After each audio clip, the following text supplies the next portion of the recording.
Well, welcome back here. Here's a little bit of an update on the MK3 cabinet that came in less than desirable shape than I expected it to. I wanted to show you guys what I did. I don't know if you noticed before, but there was a black line all the way down here, about 1.5 inches all the way down. As you can see, it's no longer there. It was painted over with just black paint, so I used some stripper, and as you can see, it's gone all the way down. It actually turned out better than any stripping project I've actually done in quite some time, so I'm pretty happy that this came out. You can see there's some wood showing here. That must have gotten gouged up somehow. It's on the white, a little bit of purple or bluish in here, so that's not that big of a deal. There's another gouge missing here. I mean, the cabinet's not, mint condition, but it's starting to come together a little better. I cleaned up the control panel. There was some spray paint on that side and this side as well, but overall, for an MK3, it looks pretty good. Like I said, not mint, but I got the seller to give me some money back, and I got some money back from the shipping company because these couple of marks here were not there, and just kind of showed up that way, and the glass was cracked as well. It just wasn't well cared for. So now when I'm into the machine, it's not that big of a deal, and I can fix all this stuff. So I also installed one piece of T-molding on this side, just to see how it would hold in there, and it would not hold in at all. So I used a glue gun, wherever that is here, on the floor right there. Just my wife's cheap one and some glue sticks. And as you can see, it turned out pretty nice. It's nice and smooth and consistent all the way around. And this side art is actually in very, very nice shape. There's a couple of little marks up here, but if I work at them with like some Windex or something like that, they came off all along this edge here. There's a little wood showing there, but overall, pretty nice condition. I also used some of the stripper to get some of the spray paint off over here as well. This side's got some wood missing over here in this corner here, so like I said, it's not a mint condition cabinet, but for what I'm into it now, it's not that big of a deal.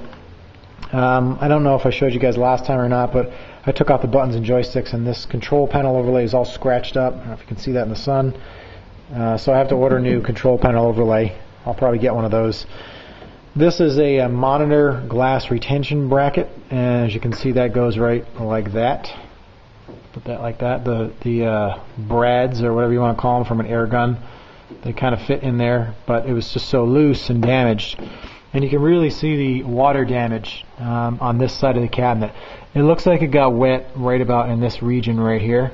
If you follow it up, maybe about, I don't know, maybe 2 inches from where the T-molding goes to the middle of the cabinet. The rest of the cabinet didn't get any water on it, but you can kind of see the expansion in there of the. You can kind of see it moving right there as I touch it. And this is just kind of like, if I really worked it, I can pick the pieces out like that. So that's going to require some work. I'm not really sure what I'm going to do with that. I might try to forge it up with some wood glue and just kind of, re-go at it with that. But this piece is loose, as you can see over here.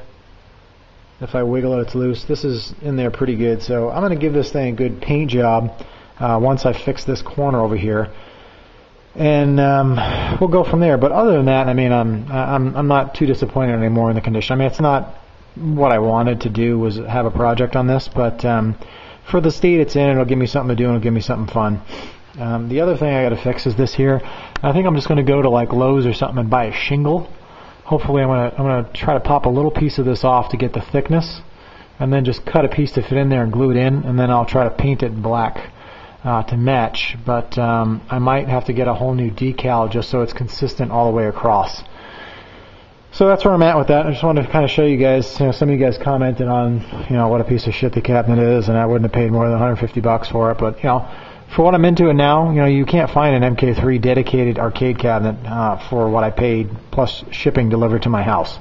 So I feel as though I got a still pretty good deal on this. Not sure if I'm going to keep it or not, because I already have one, and I really would like to free up some more room in my limited area game room for another pinball machine, as I really enjoy playing the pinball. So I haven't turned on an MK cabinet in probably 3 weeks since I got the Lord of the Rings, and I've been working on the Spider-Man one. So I'm not really sure.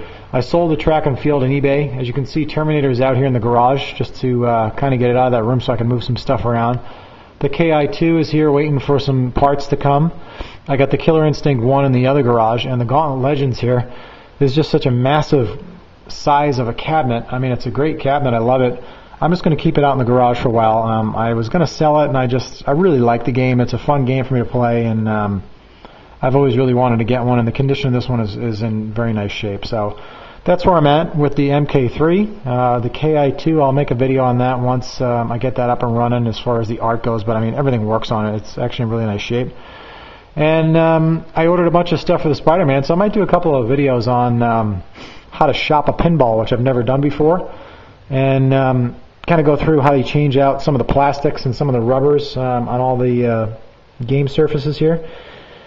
And this is going to be more of a learning experience for me than anything else, and quite frankly, it would be enjoyable for me to learn something new about the hobby, and I welcome it. So stay tuned for that, and we'll see you guys next time.